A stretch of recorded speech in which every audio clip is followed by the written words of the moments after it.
तो हेलो दोस्तों, कैसे हैं आप लोग? आई होप अच्छे हो।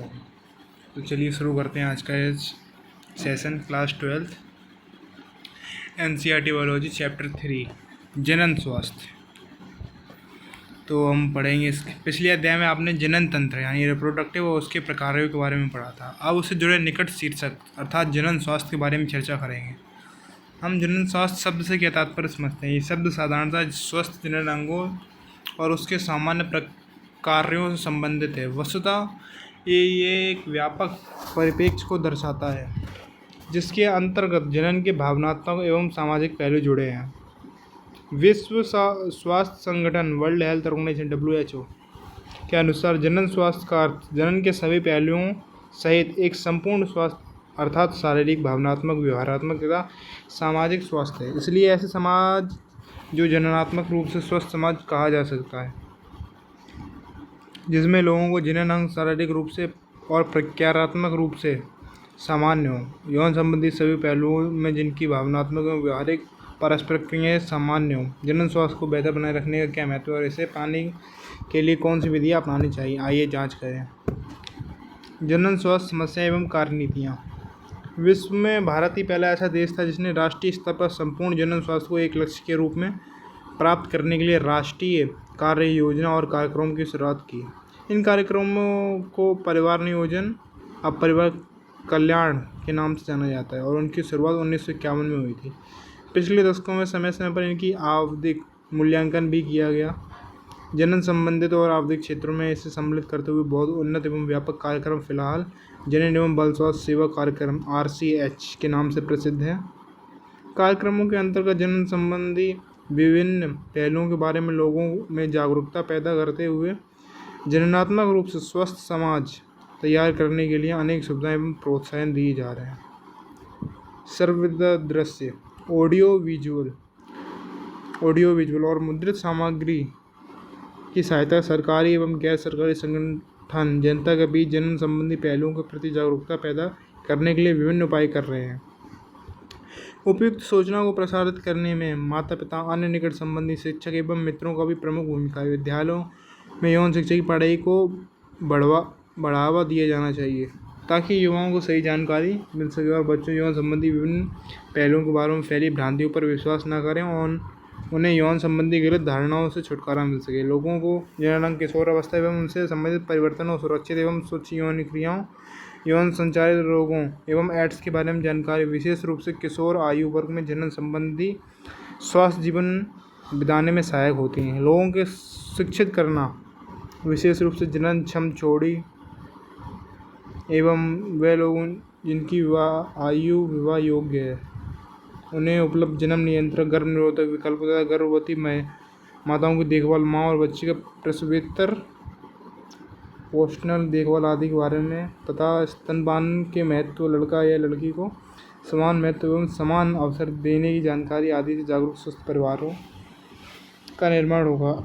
अनियंत्रित जनसंख्या वृद्धि से होने वाली समस्याओं तथा सामाजिकता उत्पीड़नों जैसे कि यौन दुरुपयोग एवं यौन संबंधी अपराधों आदि के बारे में जागरूकता पैदा करने की आवश्यकता है ताकि लोग इन्हें रोकने एवं जननात्मक रूप से जिम्मेदार एवं सामाजिक रूप से स्वास्थ्य समाज तैयारी करने के बारे में विचार करें और आवश्यक कदम उठाएं। जनन स्वास्थ्य प्राप्ति के लिए विभिन्न कार्य योजनाओं में सफलतापूर्वक क्रियान्वयन के लिए मजबूत संरचनात्मक सुविधाओं, व्यावसायिक विशेषज्ञता तथा भरपूर भौतिक सहारों की आवश्यकता होती है। लोगों के जनन संबंधी समस्याओं जैसे कि संगर्भता, प्रसव, यौन संचारित रोगों, गर्भपात, गर्भ निरोधकों, ऋतुस्राव संबंधी समस्याओं, बंधिता आदि के बारे में चिकित्सा सहायता एवं देखभाल उपलब्ध कराना आवश्यक है। समय समय पर बेहतर तकनीकों और नई कार्यनीतियों को क्रियान्वित करके की भी आवश्यकता है ताकि लोगों को अधिक सुचारू रूप से देखभाल और सहायता की जा सके।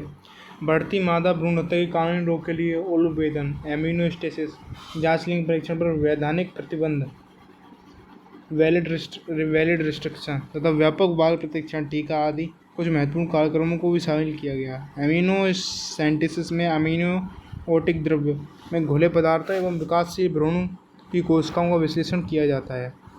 इस विधि से भ्रूण में होने वाले विभिन्न आनुवंशिक विकार जैसे Down syndrome, haemophilia, sickle cell anaemia आदि की उपस्थिति का पता लगाया जाता है तथा जनन संबंधित विभिन्न क्षेत्रों पर अनुसंधान को बढ़ावा दिया जाता है। सरकारी तथा गैर सरकारी एजेंसियां नई विधि तलाशने एवं विद्यमान को ही बेहतर बनाने का काम करती हैं। क्या आप जानते हैं कि सहेली नामक गर्भ निरोधक गोली खोज में भारत में लखनऊ की केंद्रीय औषध अनुसंधान संस्थान central drug research institute of CDRI ने की है। यौन संबंधित मामलों के बारे में बेहतर जागरूकता, अधिकाधिक संख्या में चिकित्सा सहायता प्राप्त प्रसव तथा बेहतर प्रसवोत्तर देखभाल से मातृ एवं शिशु मृत्यु दर में गिरावट आई है। लघु परिवार वाले जोड़ों की संख्या बढ़ी है। यौन संचालित रोगों की सही जांच पड़ताल तथा देखभाल कुल मिलाकर सभी यौन समस्याएं हेतु बढ़ी हुई हैं। चिकित्सा सुविधाओं का होना आदि समाज में बेहतर जनन स्वास्थ्य की ओर संकेत देता है। अब दूसरा है जनसंख्या स्थायीकरण और जन्म नियंत्रण। पिछली शताब्दी में किए गए विभिन्न क्षेत्रों में चहुमुखी विकास से लोगों के जीवन स्तर पर महत्वपूर्ण रूप से सुधार हुआ है। हालांकि बेहतर जीवन दशाओं के साथ व्यापक स्वास्थ्य सुविधाएं जनसंख्या वृद्धि में विस्फोटक प्रभाव डालती हैं।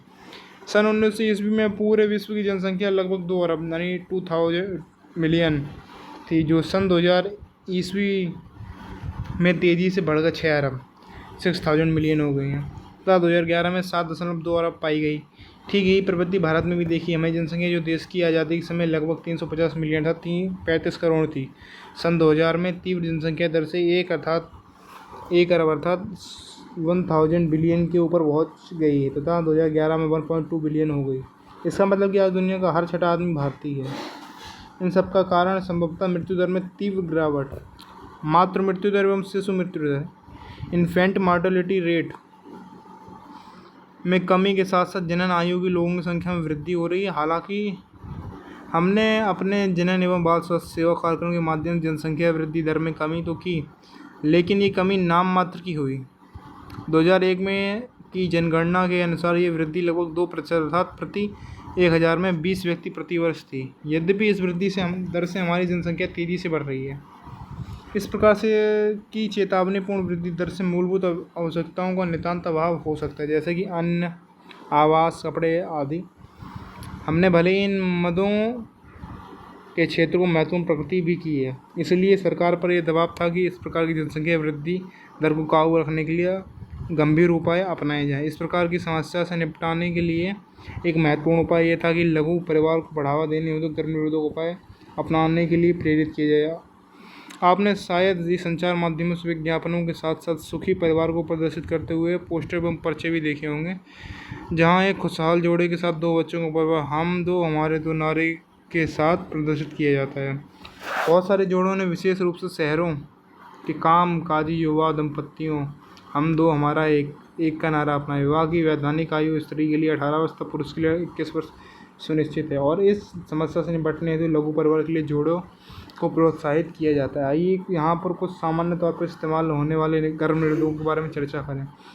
एक आदर्श गर्भ निरोधक प्रयोगकर्ता के हितों की रक्षा करने वाले, आसानी से उपलब्ध, प्रभावी, जिससे कोई अनुषंगी प्रभाव या दुष्प्रभाव नहीं हो या हो भी तो कम से कम।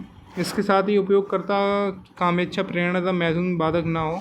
आजकल व्यापक परिधि के गर्भ निरोधक साधन जैसे आसानी से उपलब्ध हैं। मोटे तौर पर निम्न श्रेणियों में वर्गीकृत किया जा सकता है, जैसे प्राकृतिक या परंपरागत रोध बैरियर, IUDs, कॉपर टी, मुँह से लेने योग्य गर्भ निरोधक टीका रूप में अंतर रोग तथा शल्य क्रियात्मक विधियाँ। प्राकृतिक विधियाँ, ये विधियाँ अंडाणु एवं शुक्राणु के संगम को रोकने के सिद्धांत पर कार्य करती हैं। इनमें से एक उपाय आवधिक संयम है, जिसमें एक दंपति महावरी चक्र 10वें 17वें दिन के बीच की अवधि पर मैथुन से बचते हैं, जिसमें अंडोत्सर्जन की अपेक्षित अवधि मानते हैं।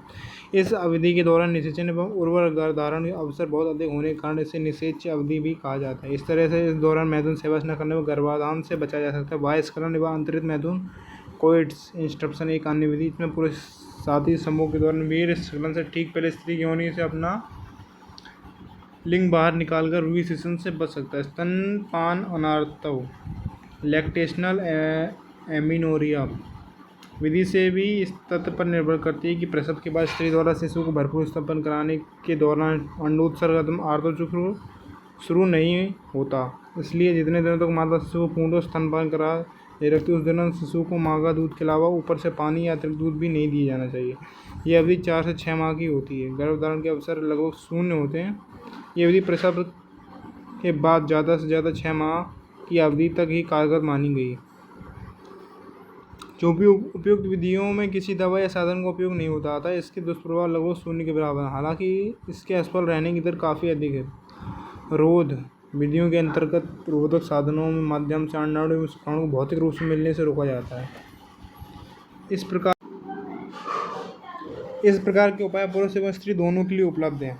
कंडोम निरोध आदि रोधक उपाय जिन्हें पतले रबर या लेटेक्स से बनाया जाता है ताकि इसके उपयोग से पुरुष के लिंग या स्त्री की योनि गर्भाशय ग्रीवा को संभोग से ठीक पहले ढक दिया जाए और स्खलित शुक्राणु स्त्री जनन मार्ग में न घुस सके। ये गर्भधारण को बचाया जा सकता है। पुरुषों के लिए कंडोम का मशहूर ब्रांड नाम निरोध काफ़ी लोकप्रिय है। हालांकि वर्षों में कंडोम के उपयोग की तेज़ी से वृद्धि हुई क्योंकि इससे गर्भधारण के अलावा यौन संबंधित रोग तथा एड्स से बचाव जैसे अतिरिक्त लाभ हैं। स्त्री एवं पुरुष दोनों ही कंडोम के उपयोग के बाद फेंकने वाले होते हैं। इन्हें स्वयं भी लगाया जा सकता है और इस तरह से उपयोगकर्ता की गोपनीयता बनी रहती है। डायाफ्राम गर्भाशय ग्रीवा टोपी तथा वॉल्ट आदि रबर से बने रोधक उपाय हैं जो स्त्री के जनन मार्ग में सहवास के पूर्व गर्भाशय ग्रीवा को ढकने के लिए लगाए जाते हैं। ये गर्भाशय ग्रीवा को ढककर शुक्राणुओं को प्रवेश को रोककर गर्भधारण से छुटकारा दिलाते हैं, अतः इन्हें पुनः इस्तेमाल किया जा सकता है। इसके साथ ही इन रोधक साधनों के साथ साथ शुक्राणु नाशक क्रीम, जेली एवं फोम या झाग प्रायः इस्तेमाल किया जाता है, जिससे इनकी गर्भनिरोधक की क्षमता काफ़ी बढ़ जाती है। भारत में दूसरी प्रभावी और लोकप्रिय विधि अंतःगर्भाशय युक्ति इंट्रायूट्राइन डिवाइस IUD का उपयोग है। युक्ति डॉक्टरों या अनुभवी नर्सों द्वारा योनि मार्ग में गर्भाशय में लगाई जाती है। आजकल विभिन्न प्रकार के अंतःगर्भाशय युक्तियाँ उपलब्ध हैं, जैसे कि औषधि रहित IUD, उदाहरण लिपेज लोप, तामामोचक IUD, copper T, copper 7 multi load 375 copper T तथा हार्मोन मोचक IUD प्रोजेस्टासर्ट, LNG 20 आदि। चित्र 3.2 IUD गर्भाशय के अंदर कॉपर Cu के आयन मौजूद होने के कारण शुक्राणु को भक्षकाणु क्रिया फैगोसाइटोसिस बढ़ा देती है, जिससे शुक्राणु की गतिशीलता उनकी निषेध क्षमता को कम करती है। इसके अतिरिक्त IUD की हार्मोन को गर्भाशय के भ्रूण में रोपण के लिए अनुपयुक्त बनाते हैं तथा गर्भाशय ग्रीवा को शुक्राणुओं के विरोधी बनाते हैं। जो औरतें गर्भाशय में दे रही है बच्चों के जन्म में अंतराल चाहती हैं, उनके लिए IUD का आदर्श गर्भनिरोधक है। भारत में गर्भनिरोध की विधियाँ व्यापक रूप से प्रचलित है। महिलाओं के द्वारा खाया जाने वाला एक अन्य गर्भनिरोधक प्रोजेस्टेरोन अथवा प्रोजेस्टोजन या एस्ट्रोजन का संयोजन है। प्रोजेस्टेरोन और एस्ट्रोजन का संयोजन जिसमें थोड़ी मात्रा में मुंह द्वारा लिया जाता है। ये मुंह से टिकियाँ के रूप में ली जाती हैं। ये गोलियाँ फिल्स के नाम से लोकप्रिय हैं। ये गोलियाँ 21 दिन तक प्रतिदिन ली जाती हैं। इनके आर्तव चक्र के प्रथम 5 दिनों में मुख्यतः पहले दिन से ही शुरू करनी चाहिए। गोलियाँ समाप्त होने से 7 दिनों के अंतर के बाद जब पुनः ऋतुस्राव होता है तो फिर से वैसे ही लिया जाता है और ये क्रम तब तक जारी रखा जाता है कि तब तक गर्भनिरोधक की आवश्यकता होती है।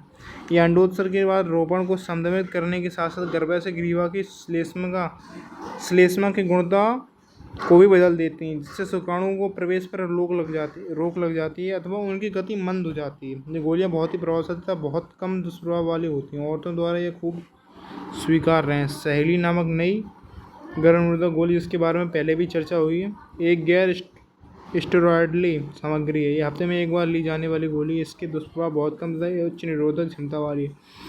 स्त्रियों द्वारा प्रोजेस्टेरोन अकेले या फिर एस्ट्रोजन के साथ इसका संयोजक भी टीकी त्वचा नीचे अंतर रोग के रूप में किया जा सकता है। इसके कार्य की विधि ठीक गर्भनिरोधक गोलियों की भांति होती है। ये काफ़ी लंबी अवधि के लिए प्रभावशाली होते हैं। मैथुन 72 घंटे के भीतर प्रोजेस्टेरोन या प्रोजेस्टेरोन एस्ट्रोजन संयोजन का प्रयोग IUD का उपयोग को आपातकालिक गर्भनिरोधक के रूप में बहुत ही प्रभावी पाया गया है।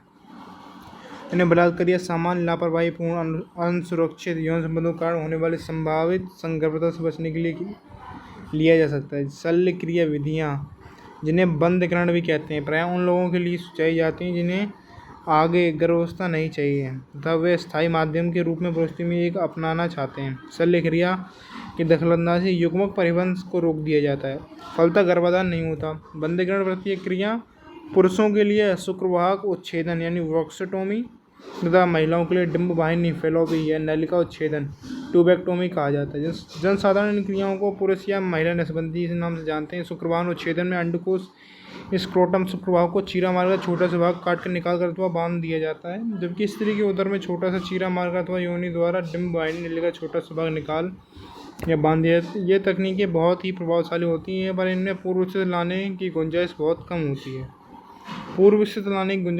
होती है। यहाँ पर इस बात पर जोर देने की जरूरत है कि उपयुक्त गर्भनिरोधक उपायों का चुनाव एवं उपयोग किसी शिक्षित चिकित्साकर्मी या विशेषज्ञ का परामर्श द्वारा ही किया जाना चाहिए। प्रत्येक व्यक्ति को अवश्य ध्यान में रखना चाहिए कि जनन स्वास्थ्य रखरखाव हेतु गर्भनिरोधक नियमित रूप से अपेक्षित नहीं होते। वास्तव में इनका उपयोग प्राकृतिक एवं प्रक्रिया जनन जैसे गर्भाधान संगर्भता के विरुद्ध है। इन सब के बावजूद व्यक्ति को इन विधियों का इस्तेमाल करने के लिए विवश होना पड़ता है, फिर चाहे संगर्भता को रोकने या देरी करने या अंतराल रखने का कोई निजी कारण रहा हो। इसमें संदेह नहीं कि इन विधियों के व्यापक उपयोग ने जनसंख्या की अनियंत्रित वृद्धि को रोकने में महत्वपूर्ण भूमिका निभाई है। फिर भी इन उपायों को संभावित दुष्प्रभावों में मतली उदरी पीड़ा, बीच बीच में रक्तस्राव, अनियमित आर्तव रक्तस्राव या यहाँ तक कि स्तन कैंसर जैसी बातें हो सकती हैं। यद्यपि ये बहुत महत्वपूर्ण नहीं है, फिर भी इनकी पूरी तरह से उपेक्षा नहीं की जा सकती। संगर्भता का चिकित्सीय समापन। गर्भावस्था पूर्ण होने से पहले जानबूझकर स्वैच्छिक रूप से गर्भ के समापन को प्रेरित गर्भपात या चिकित्सीय संगर्भता समापन medical termination of pregnancy MTP भी कहते हैं। पूरी दुनिया में हर साल लगभग 45 से 50 मिलियन 4.5 से 5 करोड़ चिकित्सीय संगर्भता समापन कराए जाते हैं, जो कि संसार भर की कुल संगर्भताओं का 1/5 भाग है। तथापि MTP में भावनात्मक, नैतिक, धार्मिक एवं सामाजिक पहलुओं से जुड़े होने के कारण बहुत से देशों में यह बहस जारी है कि चिकित्सीय संगर्भता समापन स्वीकृत या कानूनी बताया जाना चाहिए या नहीं। भारत सरकार ने इसको दुरुपयोग को रोकने के लिए 1971 में चिकित्सीय संगर्भता समापन कानूनी स्वीकृति प्रदान कर दी थी। इस प्रकार से प्रतिबंध अंधाधुंध और गैरकानूनी मादा भ्रूण हत्या तथा भेदभाव को रोकने के लिए बनाए गए, जो अभी भी भारत देश में बहुत ज़्यादा हो रहा है। चिकित्सीय संगर्भता समापन क्यों? निश्चित तौर पर इसका उत्तर अनचाही संगर्भता से मुक्ति पाना है, फिर चाहे वो लापरवाही किए गए असुरक्षित यौन संबंधों के परिणाम हो या मैथुन के समय गर्भनिरोधक उपायों का असफल रहने या बलात्कार जैसी घटनाओं के कारण हो। इसके साथ ही चिकित्सीय संगर्भता समापन या अनिवार्यता कुछ विशेष मामलों में भी होती है, जहाँ संगर्भता बने रहने की स्थिति में माँ अथवा भ्रूण अथवा दोनों के लिए हानिकारक अथवा घातक हो सकती है। संगर्भता की पहली तिमाही में अर्थात संगर्भता के 12 सप्ताह तक की अवधि में कराए जाने वाले चिकित्सीय संगर्भता समापन अपेक्षाकृत काफ़ी सुरक्षित माना जाता है। इसके बाद द्वितीय सप्ताहों में गर्भपात बहुत ही संकटपूर्ण एवं घातक होता है। इसके बारे में एक सबसे अधिक परेशान करने वाली ये बात देखने में आई कि अधिकतर MTP गैर कानूनी रूप से अकुशल नीम हकीमों से कराए जाते हैं, जो कि न केवल असुरक्षित होते हैं बल्कि जानलेवा भी सिद्ध हो सकते हैं। दूसरी खतरनाक प्रवृत्ति शिशु के लिंग निर्धारण के लिए उल्वेदन का दुरुपयोग। ये प्रवृत्ति शहरी क्षेत्रों में अधिक होती है। बहुधा ऐसा देखा गया कि ये पता करने के लिए चलने पर कि भ्रूण मादा है MTP कराया जाता है, जो पूरी तरह गैर कानूनी है। इस प्रकार से व्यवहार से बचना चाहिए, क्योंकि युवा माँ और भ्रूण दोनों के लिए खतरनाक है। असुरक्षित मैथुन से बचाव के लिए प्रभावशाली परामर्श सेवाओं को देने तथा गैर कानूनी रूप से कराए गए गर्भपातों में जाने के जोखिम के बारे में बताए जाने के साथ साथ अधिक से अधिक सुविधाएं उपलब्ध कराई जानी चाहिए, ताकि उपयुक्त हानिकारक प्रवृत्तियों को रोका जा सके। अब यौन संचारित संक्रमण। कोई भी रोग या संक्रमण जो मैथुन द्वारा संचारित होने सामूहिक तौर पर यौन संचारित संक्रमण STI या रतिज रोग VD अथवा जनन मार्ग RTI संक्रमण कहा जाता है। सुजाक, गोनोरिया, सिफिलिस, हर्पिस, जननिक जेनेटाइल हर्पीजा, क्लेमिडिया, ट्राइकोमोनाता, लैंगिक मत से यकृतशोथ भी, और हाल में ही सर्वाधिक चर्चित घातक HIV एड्स आदि सामान्य यौन संचारित रोग हैं। इन सबके साथ HIV संक्रमण सर्वाधिक खतरनाक है। इसके बारे में पुस्तक के 8वें अध्याय में विस्तार से चर्चा की गई है। इनमें से कुछ संक्रमण जैसे कि यकृतशोथ B तथा HIV के संक्रमण एक संक्रमित व्यक्ति के साझे प्रयोग वाली सुइयों, शल्य क्रिया के औजारों तथा संदूषित रक्तदान ब्लड ट्रांसफ्यूजन या फिर संक्रमित माता के उसके गर्भस्थ शिशु में संचारित हो सकते हैं। यकृतशोथ B जननिक परिसर एवं HIV का संक्रमण छोड़कर बाकी सभी यौन रोग पूरी तरह से उपचार योग्य हैं। बशर्ते कि इन शुरुआती अवस्था में पहचाना इनका उचित ढंग से पूरा इलाज कराया जाए। इन सभी रोगों को शुरुआती लक्षण बहुत हल्के फुल्के होते हैं, जो कि जननी क्षेत्र में खुजली, तरल स्राव आना, हल्का दर्द तथा सूजन आदि हो सकते हैं। संक्रमित स्त्रियां लक्षणीय हो सकती हैं। कभी कभी उनमें संक्रमण के लक्षण प्रकट नहीं होते, इसलिए लंबे समय तक उनका पता नहीं चल पाता। संक्रमण की प्रारंभिक अवस्था में लक्षणों को प्रकट न होना, उनमें कम महत्वपूर्ण होना, यौन संचालित संक्रमणों से जुड़े सामाजिक कलंक का डर संक्रमित व्यक्ति को समय पर जांच तथा उचित उपचार से रोकता है। इसके कारण आगे चलकर जटिलताएं पैदा हो सकती हैं, जो कि श्रोणि सोदज रोग, PID, गर्भपात, शिशु जन्म, अस्थायी संगर्भता, बंध्यता अथवा जनन मार्ग का कैंसर हो सकता है। यौन संचालित संक्रमण स्वास्थ्य समाज के लिए खतरा है, इसलिए इनके प्रारंभिक अवस्था में पहचान तथा रोग के उपचार को जनन स्वास्थ्य सेवा कार्यक्रम के अंतर्गत प्राथमिकता दी गई। यद्यपि सभी लोग इन संक्रमणों के प्रति अति संवेदनशील हैं, लेकिन 15 से 24 वर्ष की आयु वर्ग के वर्षों की लोगों इनकी घटनाएं बहुत अधिक संख्या में दर्ज की गई। वे आयु पर जिसमें आप भी आते हैं, लेकिन घबराएं मत। इससे बचाव का उपाय तो आपके हाथों में ही है। इन संक्रमणों से पूरी तरह से मुक्त रह सकते हैं, बशर्ते हैं कि आप भविष्य में नीचे दिए गए साधारण नियमों पर किसी अनजान व्यक्ति या बहुत से व्यक्ति के साथ यौन संबंध न रखें। महत्वपूर्ण के समय यदि कंडोम का या निरोध का इस्तेमाल करने की कोशिश करें। यदि कोई आशंका है तो तुरंत ही प्रारंभिक जांच के लिए किसी योग्य डॉक्टर से मिलें और रोग का पता चलता ही पूरा इलाज कराएं। अब है बंधता, इनफर्टिलिटी। बंधता के बारे में चर्चा किए बिना जनन स्वास्थ्य पर चर्चा अधूरी है। भारत सहित पूरी दुनिया में बहुत से दंपत्ति बंध हैं, अर्थात उन्मुक्त या असुरक्षित सहवास के बावजूद वे बच्चे पैदा पाने में असमर्थ होते हैं। इसके अनेक कारण हो सकते हैं, जो कि शारीरिक, जन्मजात, रोगजन्य, औषधिक, प्रतिरक्षात्मक और यहाँ तक कि मनोवैज्ञानिक भी हो सकते हैं।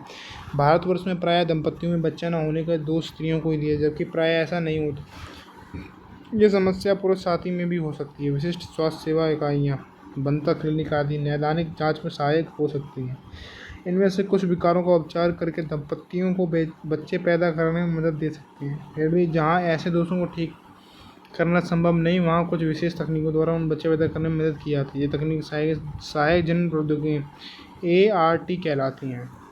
पात्र निषेचन IVF, इन विट्रो फर्टिलाइजेशन तथा शरीर से बाहर लगभग शरीर के भीतर जैसी स्थिति का निषेचन के द्वारा भ्रूण स्थानांतरण ET ऐसा एक उपाय हो सकता है।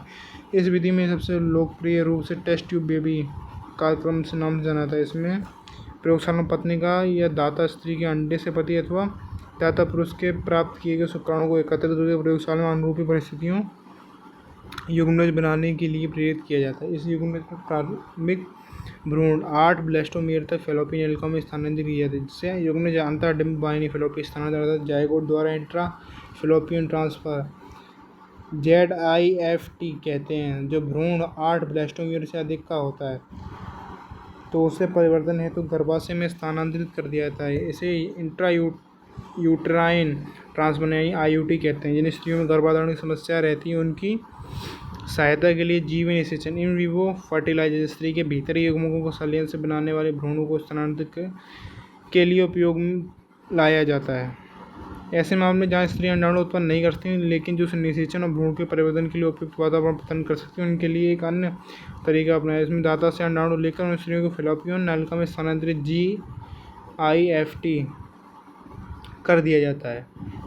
प्रयोगशाला में भ्रूण बनाने के लिए अंतःकोश की शुक्राणु निक्षेपण ISSI इसकी विशिष्ट प्रक्रिया है, जिसमें शुक्राणु को सीधे ही अंडाणुओं में अंतःक्षेपित किया जाता है। बंधता को ऐसे मामले में जिनमें पुरुष साथी स्त्री को वीर सिंचित कर सकने में योग्य नहीं है अथवा जिसके स्खलित वीर में शुक्राणुओं की संख्या बहुत ही कम है, ऐसे दोष का निर्माण कृत्रिम वीर सिंचन AI तकनीक से रूप से किया जा सकता है। इस तकनीक में पति स्वस्थ दाता शुक्र लेकर कृत्रिम रूप से या तो स्त्री की योनि में अथवा उसके गर्भाशय में प्रविष्ट किया जाता है। इसमें अंतः गर्भ से वीर्यसेचन IUI कहते हैं। यद्यपि बहुत सारे विकल्प उपलब्ध हैं, किंतु इन सभी तकनीकों के विशेषीकृत व्यावसायिक विशेषज्ञों द्वारा क्रियाओं द्वारा हेतु अति उच्च परिशुद्धतापूर्ण संचालन हैंडलिंग की आवश्यकता होती है और ये बहुत महंगी भी होती है। इसलिए पूरे देश में फिलहाल ये सुविधाएं केवल कुछ शहरों में ही उपलब्ध है। स्पष्ट है कि इनके लाभ केवल कुछ सीमित लोग ही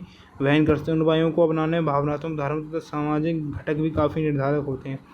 इन सभी प्रक्रियाओं का अंतिम लक्ष्य संतान प्राप्ति है और भारतवर्ष में अनेक अनाथ एवं दीनहीन बच्चे जिनकी यदि देखभाल नहीं की है तो वे जीवित नहीं रहेंगे। हमारा देश कानून गोद लेने की इजाज़त देता है और जो दंपत्ति बच्चे के इच्छुक हैं उनके लिए संतान प्राप्ति का ये सर्वोत्तम उपाय है। और ये इसका सारांश। तो चलिए मिलते हैं नेक्स्ट वीडियो में, तब तक के लिए थैंक यू फॉर वॉचिंग।